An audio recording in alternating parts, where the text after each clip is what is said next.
നിഗൂഢതകളോടുള്ള മനുഷ്യന്റെ താല്പര്യത്തിന് അവന്റെ ആദ്യകാലത്തോളം പഴക്കമുണ്ട്. കാണുന്നതിനും കേൾക്കുന്നതിനും അപ്പുറത്തുള്ള അറിവുകൾ അവനെ എപ്പോഴും അത്ഭുതപ്പെടുത്തിക്കൊണ്ടിരിക്കുന്നു. മനുഷ്യകുലത്തെ ആധുനികതയിലേക്ക് നയിക്കുന്നതിൽ അത്തരം വിഷയങ്ങൾക്ക് പിന്നാലെയുള്ള അന്വേഷണങ്ങൾ വഹിച്ചിട്ടുള്ള പങ്ക് ചെറുതൊന്നുമല്ല. എന്നാൽ അവിടെയും മനുഷ്യനെ പിടിവിടാതെ തുടരുന്ന വിഷയങ്ങൾ അനവധിയുണ്ടായിരുന്നു. ദൈവം, പിശാച്, ആത്മാവ്, സ്വർഗം, നരകം, അങ്ങനെ പലതും. മനുഷ്യന്റെ അറിവിലും ബോധത്തിലും അപ്പുറത്തുള്ള ഇത്തരം വിഷയങ്ങളെ അവർ അടങ്ങാത്ത അത്ഭുതത്തോടെയും അതിലുപരി ഭയത്തോടെയുമാണ് കണ്ടിരുന്നത്. ഇത്തരം കിട്ടാത്ത പ്രതിഭാസങ്ങളെ മനുഷ്യൻ നേരിട്ടത് രണ്ടു തരത്തിലാണ്. ഒരു കൂട്ടർ അവഗണിച്ചു, മറ്റു കൂട്ടർ പൊടിയും തേങ്ങലും വെച്ച് കഥകൾ മെനഞ്ഞ് വിശ്വസിച്ച് അനുസരിച്ചു.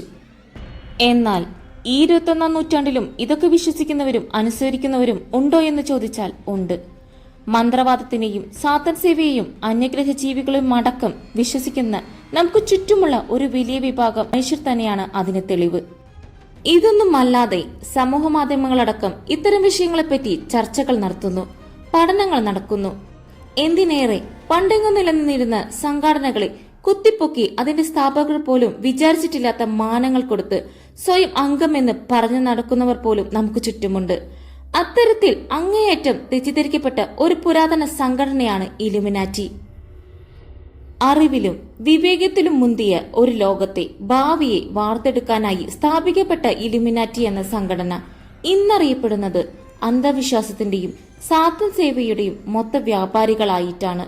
ശരിക്കും എന്താണ് ഇലുമിനാറ്റി?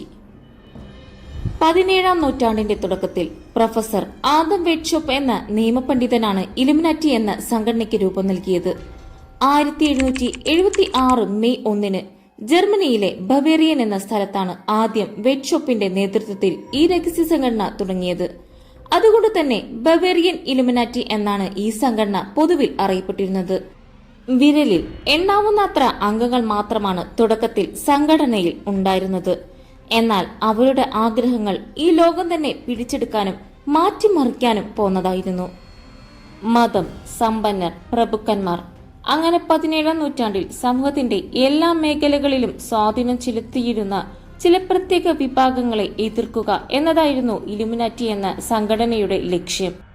പള്ളികളിലും പുരോഹിതന്മാർക്കും അന്ന് സമൂഹത്തിലെ എല്ലാ മേഖലകളിലും പ്രത്യേക പരിഗണന ലഭിച്ചിരുന്നു. ഇവരുടെ ഈ സ്വാധീനം സമൂഹത്തിലെ അസമത്വം, അരാജകത്വം കൂട്ടുന്നതിന് കാരണമായി. ഇതിനെതിരെയായിരുന്നു ഇലുമിനാറ്റികളുടെ യുദ്ധം. മതത്തിനും പുരോഹിതന്മാർക്കും എതിരാകുമ്പോൾ സ്വാഭാവികമായും അവർ ദൈവത്തിനും എതിരായിരിക്കുമല്ലോ. ഇലുമിനാറ്റികളെ പറ്റി ആദ്യമായി പടർന്ന കെട്ടുകഥയും ഇതുതന്നെ. ഇലുമിനാറ്റി എന്ന സംഘടന ദൈവത്തിന് എതിരാണെന്നും അവർ ആരാധിക്കുന്നത് സാത്താനെയാണെന്നുമുള്ള കഥകൾ സമൂഹത്തിൽ പരന്നു. ഇലുമിനാറ്റികൾ ഉപയോഗിക്കുന്ന പല ചിഹ്നങ്ങളും അവരുടെ രീതികളും സാത്താനുമായി ബന്ധപ്പെട്ടവയാണെന്നും ഇത് സാത്താനെ ആരാധിക്കുന്നതിനുള്ള സൂചനയാണെന്നും പുരോഹിതവർഗം സ്ഥാപിച്ചെടുത്തു. ഇങ്ങനെയാണ് സാത്താനും ഇലുമിനാറ്റിയും തമ്മിലുള്ള ബന്ധത്തിന്റെ തുടക്കം. സാത്താൻ സേവ നടത്തുന്ന രഹസ്യ സംഘടനയാണ് ഇലുമിനാറ്റി എന്നാണ് ഇന്ന് പലരുടെയും വിശ്വാസം. ശരിക്കും പറഞ്ഞാൽ പ്രത്യേക വെളിപാട് കിട്ടിയ അല്ലെങ്കിൽ പ്രബുദ്ധമായ അറിവ് പകർന്നു കിട്ടിയ ആളുകളുടെ കൂട്ടം എന്നാണ് ഇലുമിനാറ്റിയുടെ അർത്ഥം. വെളിപ്പെടുത്തുക, പ്രബുദ്ധമായത് എന്നൊക്കെ അർത്ഥം വരുന്ന ഇലുമിനാറ്റിസ് എന്ന ലാറ്റിൻ വാക്കിൽ നിന്നുമാണ് ഇലുമിനാറ്റി എന്ന വാക്കിന്റെ ഉത്ഭവം. 15-ാം നൂറ്റാണ്ട് മുതലാണ് ഇലുമിനാറ്റി എന്ന വാക്ക് പ്രയോഗത്തിൽ വരുന്നത്. നിയമപണ്ഡിതനായതുകൊണ്ട് തന്നെ വിവേകത്തിലും അറിവിലും മുന്തിയ കാഴ്ചപ്പാടിലായിരുന്നു ആദം വെഡ്ഷോപ്പിന് വിശ്വാസം. മതത്തിന്റെയോ സമ്പത്തിന്റെയോ പിൻബലത്തോടെയുള്ളവർ കൈയാളുന്ന എല്ലായിടങ്ങളിലും അറിവും പാണ്ഡിത്യവും ഉള്ളവർ എത്തണമെന്നും അതുവഴി സമൂഹത്തിൽ നിലനിന്നിരുന്ന എല്ലാ അസമത്വങ്ങൾക്കും അറുതി വരുത്തണമെന്നും നല്ലൊരു നാളെയെ പടുത്തുയർത്തണമെന്നും അദ്ദേഹം ആഗ്രഹിച്ചു. അങ്ങനെയാണ് സമാന ചിന്താക്കാരായ ചുരുക്കം ചിലരെയും കൂട്ടി വെഡ്ഷോപ്പ് ഇലുമിനാറ്റി എന്ന രഹസ്യ സംഘടനയ്ക്ക് രൂപം നൽകിയത്. അദ്ദേഹത്തിന്റെ വിദ്യാർത്ഥികൾ തന്നെയായിരുന്നു തുടക്കകാലത്ത് ഇലുമിനാറ്റി സംഘടനയിൽ അംഗവും. ഉന്നത കുലജാതർക്കും സാമ്പത്തികമായി മുന്നോക്കം നിൽക്കുന്നവർക്കും മാത്രമായിരുന്നു സംഘടനയിൽ അംഗത്വം ലഭിച്ചിരുന്നത്.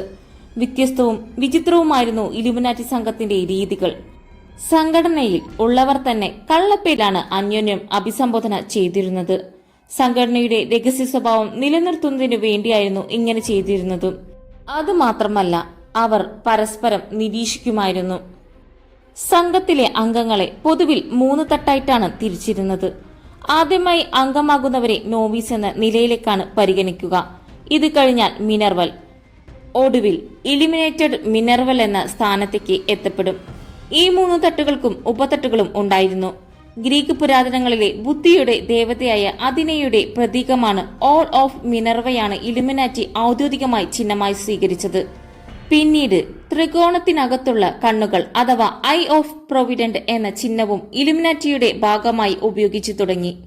ലോകം മുഴുവൻ കാണുന്ന അഥവാ നിയന്ത്രിക്കുന്ന എന്ന അർത്ഥം വരുന്ന ചിഹ്നമാണ് ഐ ഓഫ് പ്രൊവിഡന്റ്.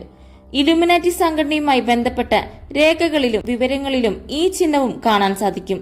പിന്നെ നേരത്തെ പറഞ്ഞ അന്ധവിശ്വാസ തിയറികളിലൊക്കെ സാത്തന്റെ പ്രതീകമായി കാണുന്ന സകല ചിഹ്നങ്ങളും ഇലുമിനാറ്റിക്കും ചാർത്തിക്കൊടുത്തിട്ടുണ്ട്.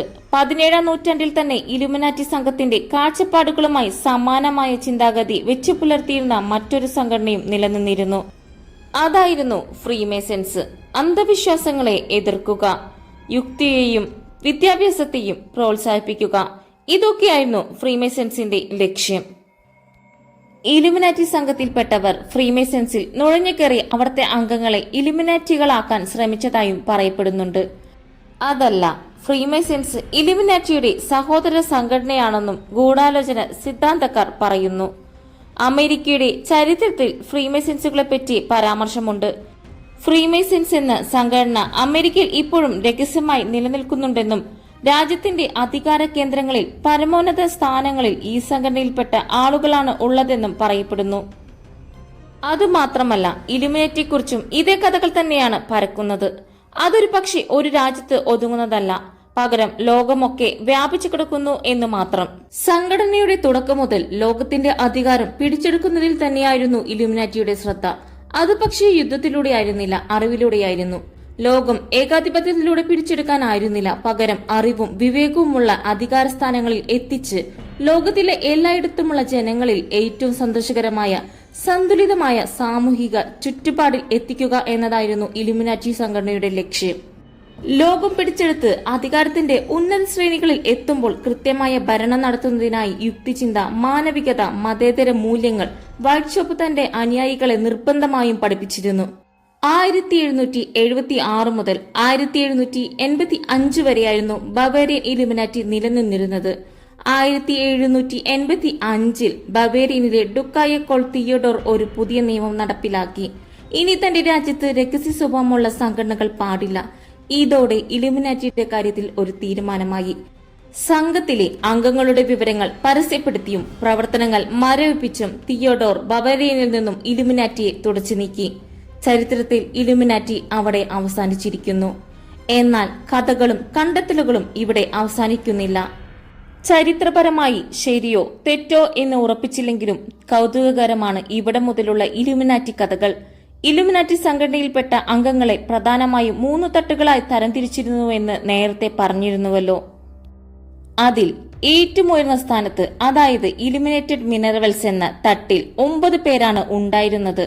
ലോകത്തെ തന്നെ മാറ്റിമറിക്കാൻ തക്കതായ 9 അറിവുകൾ ഈ 9 പേരിലേക്ക് പകർന്നു നൽകപ്പെട്ടിരിക്കുന്നതായും അവർ അത് ഇന്നും തലമുറകളായി കൈമാറി വരുന്നതായും പറയപ്പെടുന്നു. സംഘത്തിലെ എല്ലാ പ്രവർത്തനങ്ങളെയും നിയന്ത്രിക്കുന്നത് ഈ 9 പേരായിരിക്കും. ഈ സംഘം ഇന്നും ലോകത്തിന്റെ വിവിധ ഭാഗങ്ങളിൽ തങ്ങളുടെ യഥാർത്ഥ രൂപം മറച്ചുവെച്ച് ഇലുമിനാറ്റിയുടെ പ്രവർത്തനങ്ങളുമായി മുന്നോട്ടു പോകുന്നു എന്നാണ് പറയപ്പെടുന്നത്. ഫ്രഞ്ച് വിപ്ലവത്തിനും മുൻ അമേരിക്കൻ പ്രസിഡന്റ് ജോൺ കെ കെനഡിയുടെ വധത്തിനും പിന്നിൽ ഇലുമിനാറ്റി സംഘടനയുടെ കൈയുണ്ട് എന്നുവരെ ഗൂഢാലോചന സിദ്ധാന്തക്കാർ പറയുന്നു. അതുമാത്രമല്ല, കല, രാഷ്ട്രീയം, വ്യവസായം എന്നീ മേഖലകളിൽ നിന്നും പല ഉന്നതരും ഇലുമിനാറ്റി സംഘടനയിൽ പെട്ടവരാണത്രേ. ബിൽ ഗേറ്റ്സും മൈക്കൽ ജാക്സണും ബിയോൺസെയും ഡൊണാൾഡ് ട്രംപും തുടങ്ങി നമ്മുടെ പൃഥ്വിരാജ് വരെ ഇലുമിനാറ്റി സംഘത്തിൽ പെട്ടവരാണെന്ന് കോൺസ്പിറസി തിയറിസ്റ്റുകളുടെ കണ്ടുപിടുത്തം. ശരിക്കും പറഞ്ഞു പോകുകയാണെങ്കിൽ ഗൂഢാലോചന സിദ്ധാന്തക്കാരും സാത്തൻ സേവകരും പറയുന്ന ഒരുപാട് കഥകളുണ്ട്. ഇലുമിനാറ്റികൾക്ക് അന്യഗ്രഹജീവികളുമായി പോലും ബന്ധമുണ്ടത്രേ. എന്തായാലും ഇലുമിനാറ്റികൾ ഇപ്പോഴും ലോകം തങ്ങളുടെ അധീനതയിലാക്കാൻ ശ്രമിച്ചുകൊണ്ടിരിക്കുന്നതായും അതല്ല, ഇപ്പോൾ ലോകം നിയന്ത്രിക്കുന്നത് അവരാണെന്ന് പോലും പറയുന്നവരുണ്ട്. ഇന്ന് ലോകം നിയന്ത്രിക്കുന്ന എല്ലാ പ്രധാന സ്ഥാപനങ്ങളുടെയും തലപ്പത്തിരിക്കുന്നതും അതുവഴി ലോകം നിയന്ത്രിക്കുന്നതും ഇലുമിനാറ്റികളാണത്രേ. കൃത്യമായ സമയമാകുമ്പോൾ ഇലുമിനാറ്റികൾ മറന്നീക്കി പുറത്തുവരുമെന്നും അന്ന് ഈ ലോകത്തിന്റെ പൂർണ്ണാധികാരം അവരുടെ കയ്യിലായിരിക്കുമെന്നും ചില സ്വയം പ്രഖ്യാപിത ഇലുമിനാറ്റികൾ പറയുന്നു. ഇതിലൊക്കെ എന്തെങ്കിലും സത്യമുണ്ടോ എന്ന് ആർക്കറിയാം. നിങ്ങൾക്ക് ഈ വീഡിയോ ഇഷ്ടമായാൽ ലൈക്ക് ചെയ്യാനും ഷെയർ ചെയ്യാനും ഇതുപോലെയുള്ള വ്യത്യസ്തമായ കഥകളും അറിവുകൾക്കുമായി ഈ ചാനൽ സബ്സ്ക്രൈബ് ചെയ്യാനും മറക്കരുത്.